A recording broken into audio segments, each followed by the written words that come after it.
وأحسن منك لم تر قط عيني وأجمل منك لم تلد النساء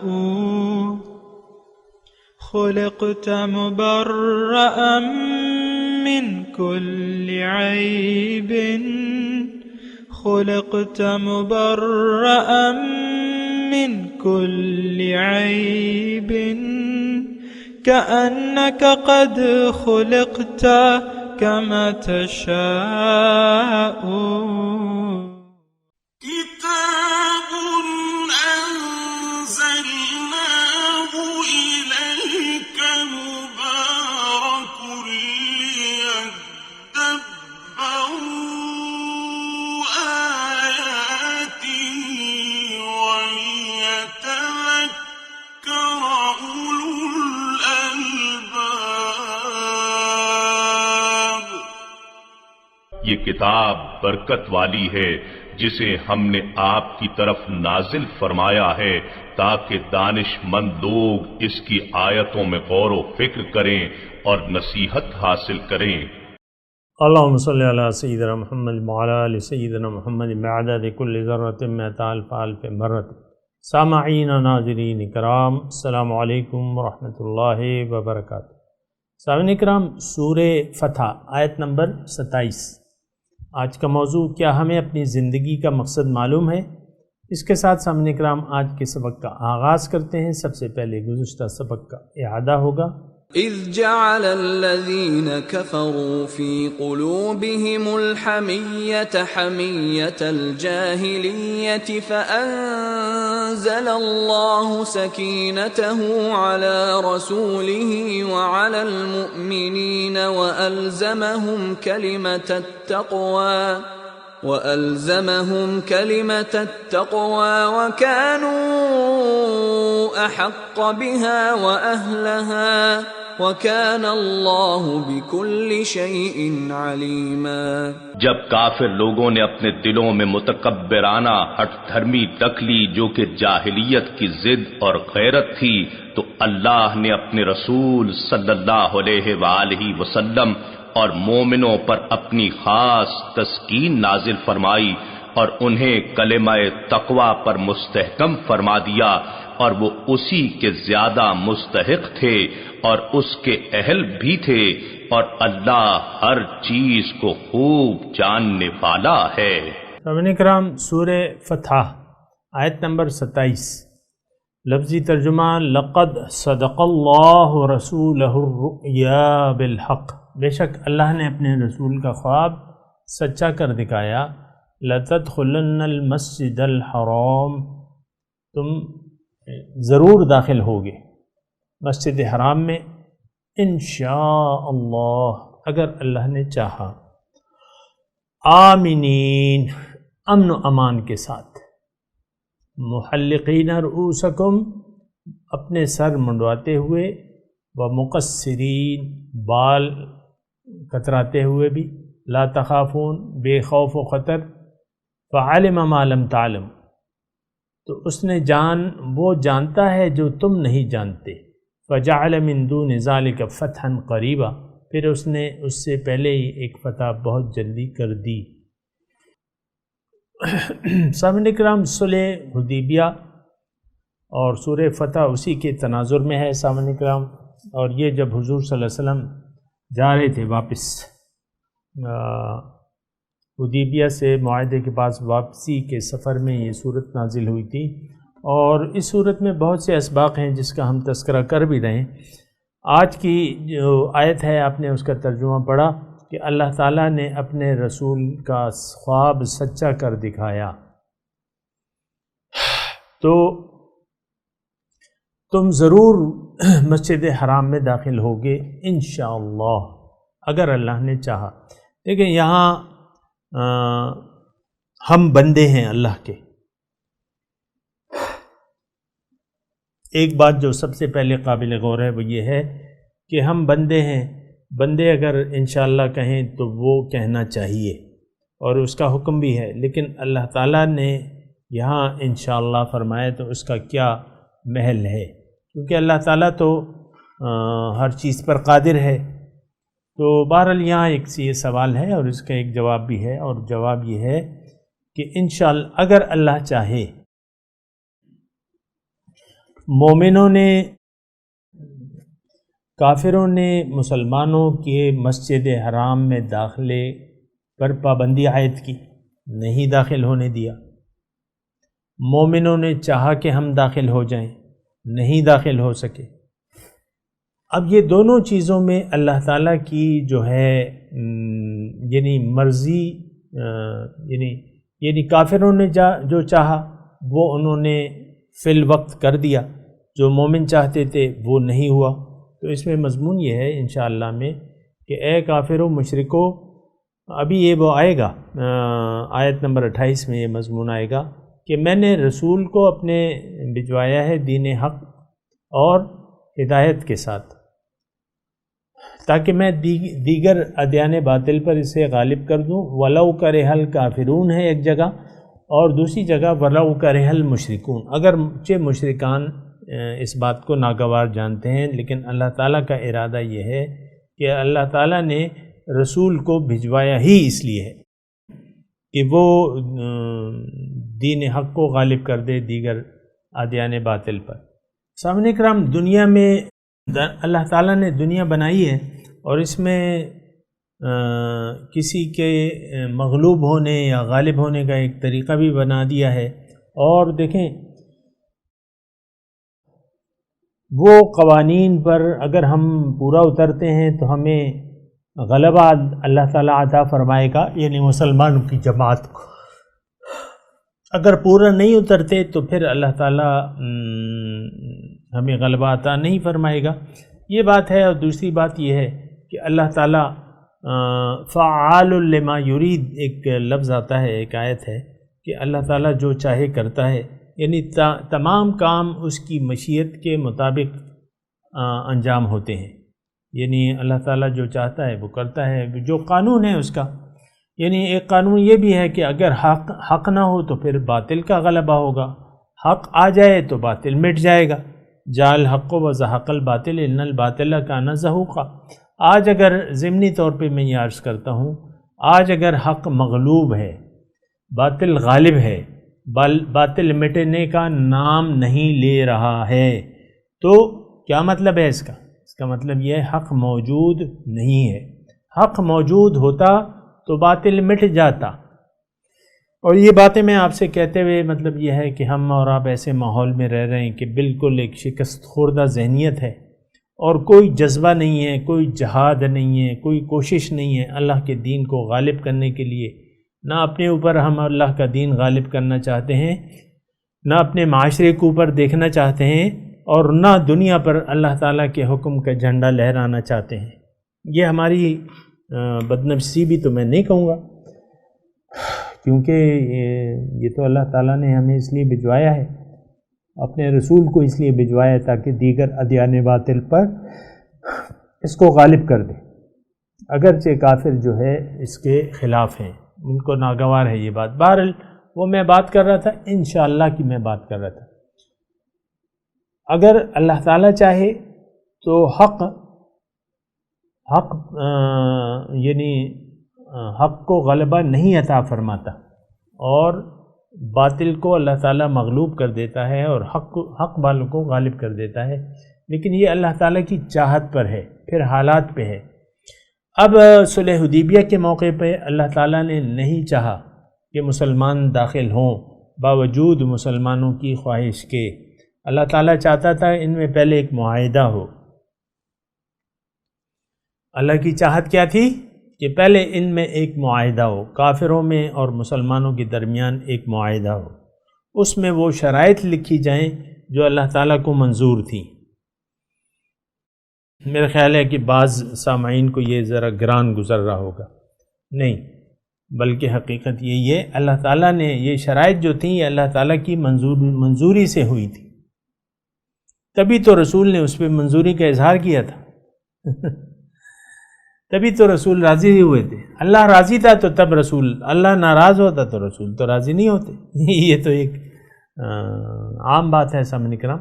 اللہ تعالیٰ نے چاہا کہ ایسی شرائط ہو کہ مسلمانوں میں اور کافروں کے درمیان ایک معاہدہ امن ہو، ضرور اللہ نے چاہا۔ یعنی موٹے موٹے میں نکات آپ کے سامنے پیش کر رہا ہوں۔ پھر وہ قبائل کا جو اتحاد تھا وہ بھی اللہ تعالیٰ نے چاہا۔ پھر جو مسلمانوں کو ایکسچینج کا جو طریقہ کار تھا، جو شرط لکھی گئی، وہ بھی اللہ تعالیٰ نے چاہا کہ ایسا ہوگا۔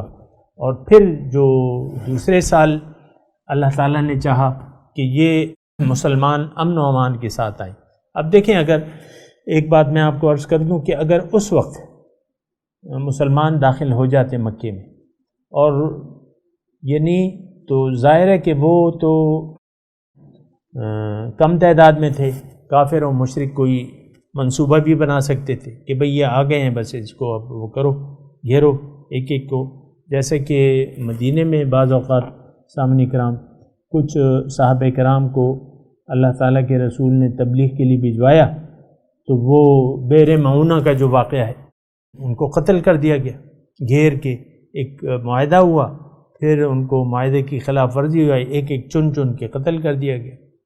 اور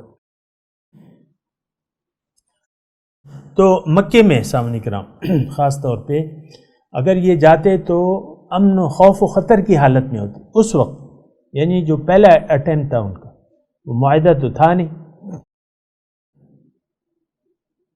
تو ناخوشگوار حالات آنے کا اندیشہ تو ضرور لگا رہتا۔ صلاۃ الخوف کس ماحول میں پڑھی جاتی ہے کہ دشمن کا خوف ہو،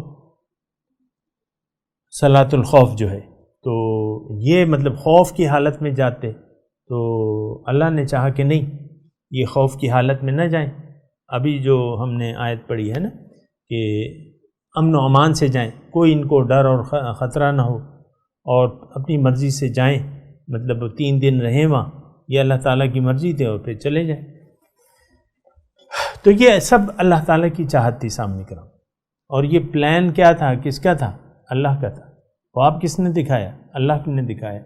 تو یہاں اللہ تعالیٰ فرما رہا ہے، یعنی اس آیت میں بادی النظر میں مضمون یہ ہے کہ دیکھو مسلمانوں، میں جانتا ہوں، فعلم ما لم تعلموا کے الفاظ آئے اس آیت میں کہ اس نے جانا جو تم نہیں جانتے تھے۔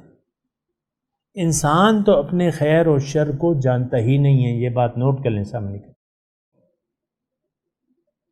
عسیٰ ان تکرہوا شیئا وہو خیر لکم وعسیٰ ان تحبوا شیئا وہو شر لکم، قرآن میں لکھا ہوا ہے۔ ہمارا علم تو محدود ہے،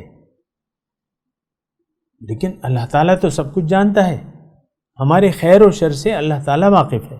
یہ استخارہ کی جو ہم دعا کرتے ہیں تو یہ اسی لیے کہ اس کام میں اللہ تعالیٰ اگر تو جانتا ہے میرا نقصان ہو تو اس سے میرا دل ہٹا دے۔ تو ہم تو اپنے خیر و شر سے واقف نہیں ہیں، استخارہ اللہ سے دعائیں خیر کرتے ہیں کہ اے اللہ تعالیٰ آپ جانتے ہیں، ہم نہیں جانتے، اگر اس کام میں بہتری ہو تو میرا دل اس پہ جما دے، نہ ہو اس سے میرا دل ہٹا دے۔ تو سامعین کرام یہ ساری باتیں ہیں، اور اس کو ذرا دیکھیں غور اور خوص کے ذریعے، یعنی اس پہ تذکر ہونا چاہیے۔ اب رسول نے خواب دیکھا۔ اچھا، اس میں ایک اور بات میں آپ کو عرض کر دوں سامعین کرام، یہ جو خواب وغیرہ ہوتے ہیں یہ ایک مستقبل کے، یعنی جو سچے خواب ہوتے ہیں، تو اس کی تعبیر جو ہے یعنی اس میں تفصیل نہیں ہوتی۔ خواب میں بسا اوقات تفصیل نہیں ہوتی، ایک اشارہ ہوتا ہے، جیسے کہ نبی کو خواب آیا صلی اللہ علیہ وسلم کہ ہم عمرہ کر رہے ہیں، اب تفصیل نہیں تھی کہ کب کر رہے ہیں۔ اللہ تو جانتا تھا کہ یہ اس سال نہیں اگلے سال کریں گے، لیکن نہیں بتایا گیا، نبی کو اور مومنوں کو نہیں بتایا گیا۔ تو انہوں نے یعنی اپنی دانست میں تو صحیح فیصلہ کیا کہ چلو چلتے ہیں، سر تسلیم خم ہے جو مزاج یار میں آئے۔ تو بظاہر حالات نہیں تھے، لیکن انہوں نے کمر ہمت باندھ لی اللہ کے نبی نے اور مسلمانوں نے، لیکن اللہ کو منظور نہیں تھا۔ انشاءاللہ پہ میں یہ بات کر رہا ہوں نا کہ مومنوں نے چاہا، اللہ کی چاہت نہیں تھی تو نہیں ہوا۔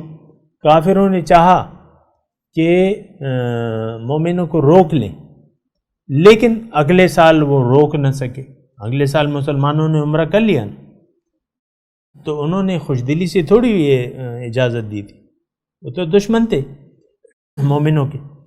تو کافروں کی جو چاہت تھی کہ بس یہ ان کو ہم مٹا دیں، نہیں، اللہ تعالیٰ نے چاہا نہیں، یہ تو ایک جماعت ہے، تم تسلیم کرو۔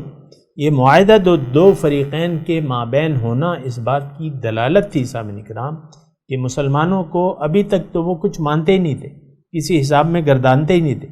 اب انہوں نے ایک باقاعدہ فریق تسلیم کر کے ان کے ساتھ معاہدہ امن کر لیا 10 سالہ، اور آپ دیکھیں کہ کتنے اس کے وسیع اثرات ہوئے سامنے اس معاہدے کے۔ حضور صلی اللہ علیہ وسلم فارغ ہو گئے مشرکین کی فکر سے کہ بھئی یہ بس، تو پھر حضور نے توجہ فرمائی، خطوط بھیجے بادشاہوں کی طرف، مختلف بادشاہوں کی طرف، پھر کافی فتوحات اللہ تعالیٰ نے دی، خیبر کی فتح ہے، فدق کی فتح ہے، وغیرہ وغیرہ، جو بھی وہ تاریخ کا ایک حصہ ہے۔ تو اور اتنی قبائل تھے، ان سے معاہدات کر لیے کہ بھئی تمہارا ہم سے معاہدہ ہے، ہم یہ کریں گے تو تم بھی ایسا کرو گے، وغیرہ وغیرہ معاہدات کر لیے، کیونکہ وہ اس کی ایک شق کا حصہ تھا کہ مسلمانوں اور کافروں کی دونوں کی خواہش ہے، یعنی مرضی پہ ہے کہ جن قبائل کے ساتھ اتحاد کریں یا نہ کریں۔ تو حضور صلی اللہ علیہ وسلم نے کافی قبائل کے ساتھ معاہدات کر لیے۔ اب دیکھیں، اندازہ لگائیں، 6 ہجری میں 1400 تعداد ہے، 10 ہجری میں جب نہیں 8 ہجری میں 7 8 ایک سال بعد تو جب حضور روانہ ہوتے ہیں کعبے کی طرف، مکے کی طرف، تو کتنے صحابہ ہوتے ہیں؟ 10,000 10,000 کا لشکر جرار تیار ہوتا ہے۔ بہرحال میں یہ کہہ رہا ہوں، انشاءاللہ پہ میں بات کر رہا تھا، چاہت مومنوں کی چاہت یہ تو اللہ تعالیٰ کی مشیت کے تابع ہے، اور پھر کافروں کی چاہت وہ بھی ایسا تو نہیں ہو سکتا جو مشرک اور کافر چاہیں گے وہی ہوگا، نہیں، یہ تو اللہ تعالیٰ کی پلاننگ ہے۔ تو بہرحال اس آیت میں اس پلاننگ کا اللہ تعالیٰ فرما رہا ہے کہ یہ دیکھو، مجھے معلوم تھا کہ کیا کرنا ہے، کیا ہونا ہے، اور کیا ہوگا اور کس طریقے سے ہوگا، یہ مجھے معلوم تھا۔ فَعَلِمَ مَا لَمْ تَعْلَمُوا میں کافی سبق ہے سامنے کرام، اس نے جانا کہ تم نہیں جانتے تھے۔ اب مسلمانوں کو ظاہر ہے کہ کارساز مسلمانوں کا تو اللہ تعالیٰ ہے، تو اس نے اس معاہدے کے ذریعے، اس واقعے کے ذریعے کارسازی کی، فتح مکہ کا پیش خیمہ بن گیا سامنے کرام کہ اللہ تعالیٰ نے بغیر لڑے جو ہے مسلمانوں کو فتح مکہ سے ہمکنار کر دیا۔ تو بہرحال یہاں یعنی اس آیت میں خاص طور پہ یہ مضمون ہے، میں دوبارہ ترجمہ پڑھتا ہوں۔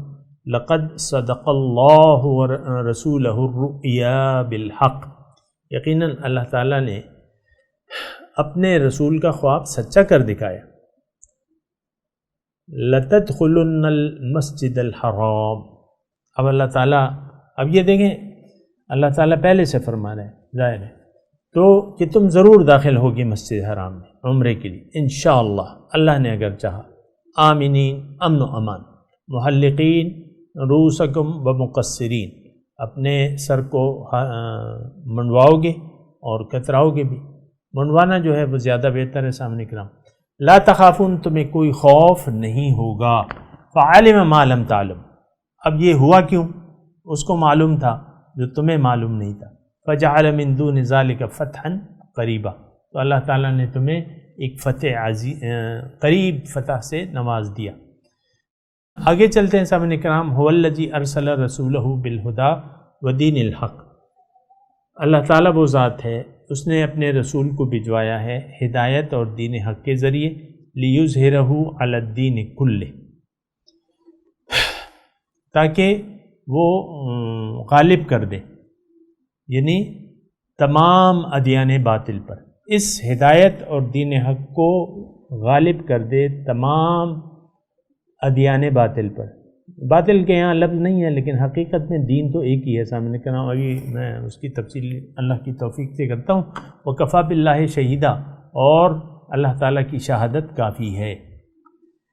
حق کو فتح ہوتی ہے، وَأَنْتُمُ الْأَعْلَوْنَ إِن كُنتُم مُؤْمِنِينَ، حق اگر ہو تو وہ غالب ہوگا۔ یہ بات نوٹ کر لیں، اگرچہ ہمیں اس کے بارے میں کوئی خاص دلچسپی بھی نہیں ہے، کیونکہ حق کو تو ہم قبول کرتے نہیں ہیں، اور پھر اس پہ استقامت اور حق پر عمل تو ایک بڑی دور کی بات ہے۔ بہرحال حق ہوگا تو وہ غالب ہوگا، اور کفا باللہ شہیدہ، اللہ تعالیٰ اس بات کی گواہی کے لیے کافی ہے۔ تو اس میں سامعین کرام یہ ایک آیت ہے، اس پہ ذرا غور و خوض آپ نے کرنا ہے، مجھے بھی کرنا ہے، اور اس میں دیکھیں اصل جو چیز ہے وہ کیا ہے۔ اس میں دیکھیں رسول کا بھجوانا ہے، ہدایت اور دین حق کا بھجوانا ہے، یہ اللہ تعالیٰ کا قانون ہے اور طریقہ ہے۔ دیکھیں اللہ تعالیٰ نے انسان کو پیدا کیا ہے ایک خاص مقصد کے لیے، اور وہ مقصد کیا ہے کہ یہ اللہ کو منزل بنا کے اللہ تعالیٰ کا سفر اختیار کر کے اللہ تعالیٰ تک رسائی حاصل کر انسان، اور زمین میں اللہ تعالیٰ اپنا غلبہ چاہتا ہے، یعنی اپنے حکم کا اجرا چاہتا ہے کہ لِيُظْهِرَهُ عَلَى الدِّينِ كُلِّهِ، رسول آتے اس لیے ہیں کہ دین کو دیگر ادیان باطل پر غالب کر دیں، یعنی زمین پر اللہ کا حکم، وَكَلِمَةُ اللَّهِ هِيَ الْعُلْيَا، تاکہ زمین پر اللہ کا نظام جو ہے وہ غالب ہو، اللہ کی یہ چاہت ہے۔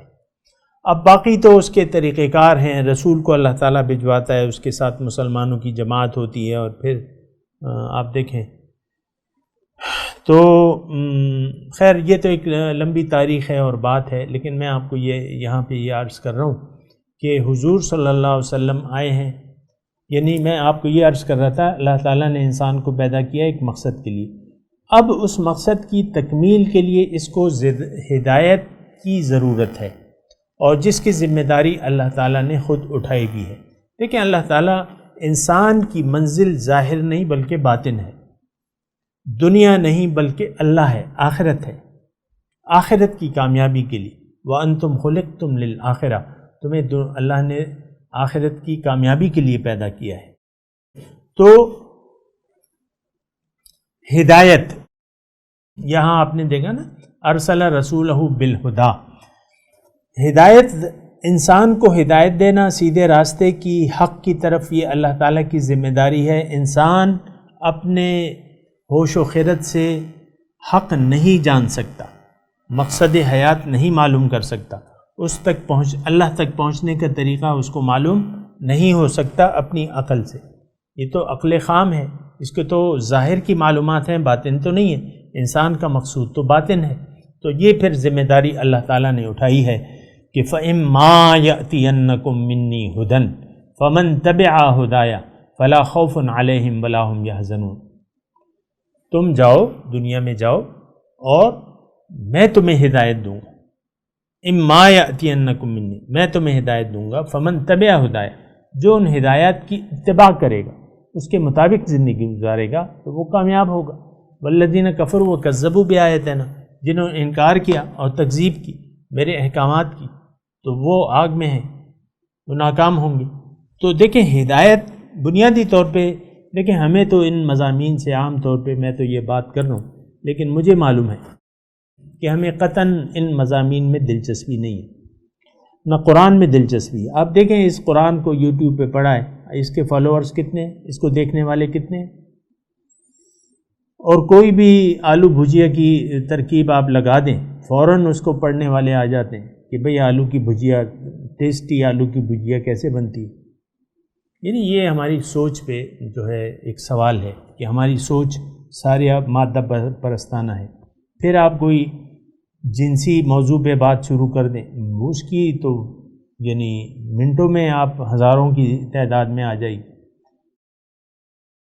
دیکھیں یہ ظاہر ہماری منزل نہیں ہے، اس کی طرف توجہ نہیں ہونی چاہیے، یہ ہماری ضروریات ہیں، مقصد جو ہے وہ ہمارا باطن ہے، اللہ ہے، آخرت ہے۔ بہرحال باطن اگر مقصود ہو تو اس کی ہدایت ہمیں کہاں سے ملے گی؟ اللہ تعالیٰ کی ذمہ داری ہے۔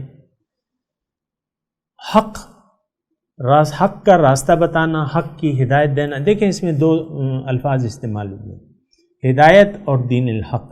ہدایت کا مطلب یہ ہے کہ وہ یعنی انسان کو اس کا مقصد بتانا ہدایت میں بنیادی، یعنی ہدایت ایک بنیادی چیز ہے۔ فَإِمَّا يَأْتِيَنَّكُم مِّنِّي هُدًى، ہدایت ایک بنیادی ضرورت ہے اور ایک مجمل بات ہے۔ ہدایت کیا ہے کہ انسان کو کامیابی کا طریقہ اور یعنی کامیابی انسان کا مقصد بتایا جائے اور اس تک پہنچنے کا راستہ بھی بتایا جائے۔ اب دین کیا چیز ہے؟ دین سامعین کرام وہ ایک طرز زندگی ہے جس کی میں آپ کو بار بار تفصیل بھی کر چکا ہوں کہ یہ دین کیا ہے، لیکن ابھی ٹائم جو ہے ہمارا اختتام پذیر ہے۔ میں تلاوت کرتا ہوں، میرے ساتھ دہرائیے۔ اعوذ باللہ من الشیطان الرجیم، بسم اللہ الرحمن الرحیم۔ لقد صدق اللہ رسولہ الرؤیا بالحق لتدخلن المسجد الحرام ان شاء اللہ آمنین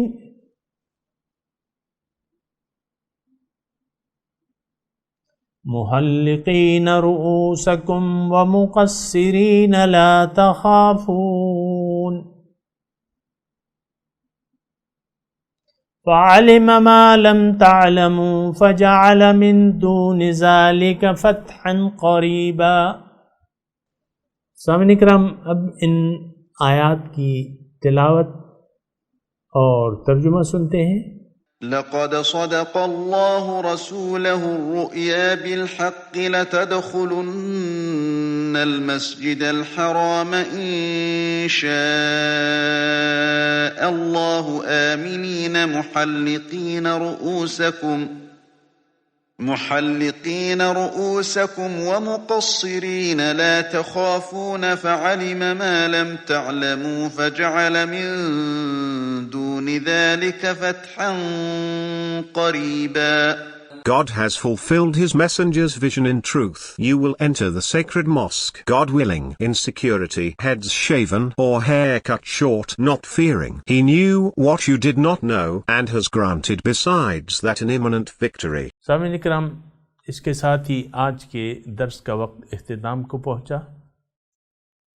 اگلے درس میں انشاءاللہ ملاقات ہوگی۔ وآخر دعوانا ان الحمدللہ رب العالمین، والسلام علیکم ورحمۃ اللہ وبرکاتہ۔